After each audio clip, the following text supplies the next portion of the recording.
Porque quando a gente coloca um plano de longo prazo, as coisas podem mudar. Eu sei o que eu preciso fazer, mas eu não sei se eu estou disposto a fazer mais isso. Eu preciso confessar que eu não sei se eu vou dar continuidade nesse meu projeto de intercâmbio para o Japão. Nossa, galera! Poxa, muito tempo que eu não volto aqui, né? Que eu não tô aqui com vocês. Hoje eu vim bater um papo, vim atualizar como estão as coisas na minha vida, né? Hoje não tem nem roteiro, galera. Eu vou fazer isso aqui como se fosse um podcast. Vamos começar com as informações inúteis, vamos botar assim? Como diz Muhammad Ali, lutador de jiu-jitsu, as informações inúteis primeiro. A começar que nesses últimos meses, né? Mais precisamente no mês de abril, eu fui lutar o Campeonato Brasileiro de Jiu-Jitsu. E que experiência, galera. Pô, que experiência poder lutar esse campeonato, o maior campeonato de Jiu-Jitsu do Brasil. Lá estão os maiores nomes do Jiu-Jitsu, os maiores, não só nomes de atletas, mas treinadores, pessoas que vivem do Jiu-Jitsu.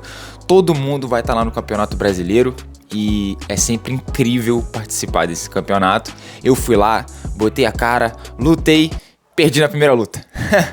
Mas acontece, eu perdi, mas o Campeonato Brasileiro é diferente porque mesmo perdendo eu saio felizão, porque só de estar naquele ambiente, né, com aquela energia, cara, aquilo ali é incrível. Então se você luta jiu-jitsu, não perca a oportunidade. Ano que vem, esteja no Campeonato Brasileiro. Faz uma forcinha, nem que seja um pouco mais caro, mas vai lá porque é muito incrível. A segunda informação inútil que eu vou trazer pra vocês é que comecei a dar aula de jiu-jitsu, né? E que experiência, galera. Eu tô curtindo muito da aula de jiu-jitsu. Até então, eu ainda não tinha uma turma só minha, né? Eu ajudava nas outras turmas. E esse ano eu peguei algumas turmas só minha. Então, cara, tá sendo muito incrível, uma experiência muito boa, né? Tô dando aula pra adulto, tô dando aula pra criança. Eu dando aula pra criança é a primeira vez também que eu tenho uma turma infantil só minha. Então tá sendo uma experiência muito diferente, né?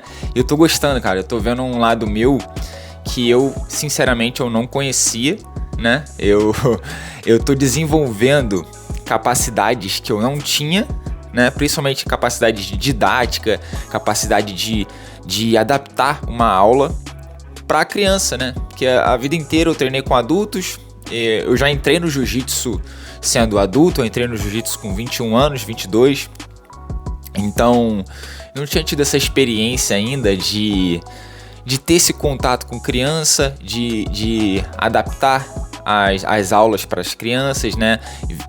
Ver como é, né, o aprendizado de uma criança. E eu tô tendo essa oportunidade esse ano e tá sendo sensacional. Essas foram as duas informações inúteis, né? No caso relacionado a jiu-jitsu. A terceira informação é que eu continuo muito lento no meu estudo de japonês. E para ser sincero, é até o tema desse vídeo de hoje, né? Às vezes a gente cria planos e metas de longo prazo. E é importante você ter planos e metas de longo prazo, para você ter uma motivação para continuar e tal. E o Japão, ele, para mim, era um plano e uma meta de longo prazo. Quando eu comecei com esse plano, quando eu voltei da Irlanda, em 2024, e aí eu volto da Irlanda, eu voltei da Irlanda sem um propósito de vida, de uma maneira muito ruim, né?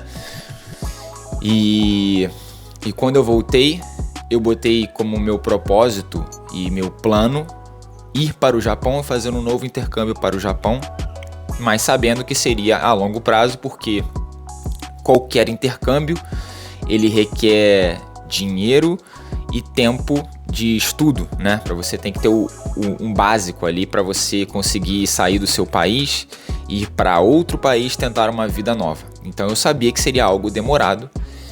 E por que eu tô falando isso? Porque quando a gente coloca um plano de longo prazo, né, como é esse do Japão, as coisas podem mudar. Existem fatores que podem mudar, existem sua própria mentalidade, ela pode mudar durante esse processo e é o que eu acho que está acontecendo comigo nesse momento.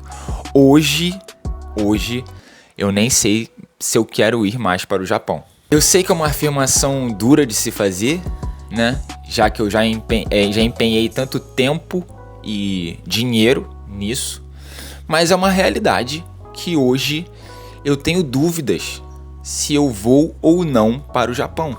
Quando eu coloquei de meta, né, ir para o Japão, como eu falei, eu estava numa fase muito ruim da minha vida. Muito ruim mesmo da minha vida. Assim, eu posso dizer que eu tava no fundo do poço. Não o fundo do poço, me envolver com coisas erradas, não. Mas eu tava no fundo do poço, assim, emocionalmente, financeiramente e mentalmente. Eu tava no fundo do poço mesmo. O meu retorno da Irlanda, ele foi muito contundente. Eu cheguei no Brasil mal num aspecto geral, né? E aí eu botei esse plano de ir pro Japão. E isso foi pra mim, como se fosse um bote salva-vida, porque me deu propósito de novo. Foi muito importante pra mim ter esse plano de ir pro Japão, né? Foi o que me deu propósito pra continuar seguindo em frente e me esforçando e melhorando a cada dia, sabe? Pra aprender uma língua nova, enfim. Só que durante esse processo, isso começou em 2024, nós estamos em 2026.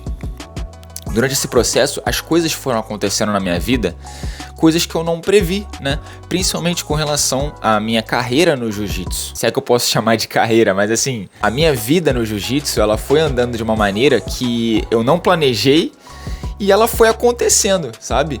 Eu cheguei no Brasil, eu era faixa roxa, no mesmo ano que eu cheguei no Brasil, eu peguei a faixa marrom, e depois que eu peguei a faixa marrom, a minha vida mudou completamente, tá? Não pela graduação, mas eu acho que pela minha mentalidade e o meu empenho, né? Eu passei a me dedicar praticamente 24 horas ao jiu-jitsu. Então, a minha vida se tornou jiu-jitsu e estudo pro Japão. Jiu-jitsu e estudo pro Japão. E acabou que o jiu-jitsu tem tomado proporções que eu não imaginava. Eu sempre gostei muito de praticar o jiu-jitsu, mas hoje eu vivo o jiu-jitsu. O Japão, ele é um desejo meu, mas ao mesmo tempo que ele é um desejo meu, ele é uma preocupação, porque eu já conheço como é um intercâmbio, eu sei como o intercâmbio funciona, e eu sei que a partir do momento que eu faço o intercâmbio para o Japão, vai ser muito difícil eu me dedicar ao jiu-jitsu se eu não conseguir um emprego no Japão trabalhando com jiu-jitsu. E eu também sei que não é fácil conseguir um emprego nessa área, já que eu não domino o japonês completamente para dar uma aula em japonês. Então isso começou a me gerar muita dúvida. Minha preocupação é me frustrar no Japão. Eu já fiz intercâmbio, eu sei que não é fácil, não é nada fácil. E sei que, pelo menos nos primeiros anos, né? Pelo menos o primeiro ano, é normal, completamente normal, você trabalhar em algo que não tem nada a ver com você. Você trabalhar em algo que nunca foi seu sonho ou que você nunca pensou em trabalhar. E a questão é, eu não sei mais se eu estou disposto a fazer isso. E eu entendo que isso é extremamente necessário para você ter sucesso no intercâmbio. Então, vocês conseguem visualizar que existe um confronto de ideias aí? Eu sei o que eu preciso fazer, mas eu não sei se eu estou disposto a fazer mais isso. Eu achei interessante trazer para você, porque às vezes você também está planejando e você está com essas dúvidas na sua cabeça. Você não está sozinho, tá? Eu acho que todo mundo vai passar por isso, principalmente pessoas que têm planos a longo prazo vão passar por isso, porque a vida vai acontecendo.